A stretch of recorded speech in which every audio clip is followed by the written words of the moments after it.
Welcome, in front of me is a Motorola Moto G51, and today I will show you how you can hard reset the device through recovery mode. Now this process will remove things like a screen lock, so if you have set a screen lock that you just don't know, which can happen sometimes, this will help you remove it. Now unfortunately it does also remove all the data from your device, so if you have, for instance, applications or some photos, documents, anything like that that isn't located on the cloud but on the device, you won't be able to actually back it up without knowing your pattern. So either you lose the data and gain access to your phone, or you keep the data on your phone but you cannot access it.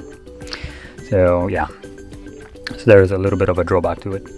And obviously also removes Google accounts and all that kind of stuff that is here. Actually no, it doesn't remove Google accounts. It removes, well, screen locks and data. But anyway, let's get started. So first of all, you want to power off the device. Now I'm gonna lock it right now just so you can see that I do have a pattern set, and I'm gonna progress from here. So power key, power off, and once the device turns off, you want to hold power and volume down. So let's press both of those keys at the same time.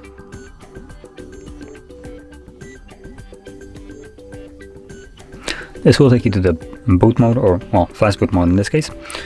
And in here, using volume keys to navigate, you want to select recovery mode, so it's visible right here. Press power key, confirm it. Give it a second, and we should see Android with no command.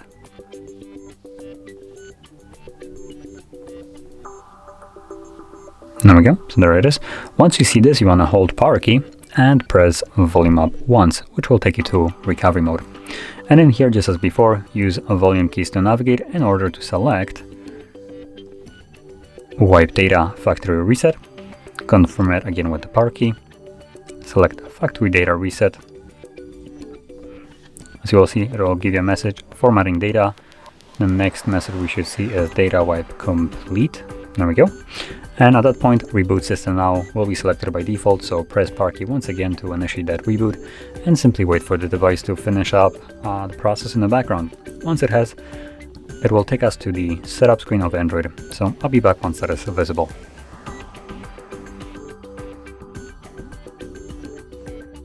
And as you can see, the process is now finished, and you can set up your device however you like. So if you found this very helpful, don't forget to hit like, subscribe, and thanks for watching.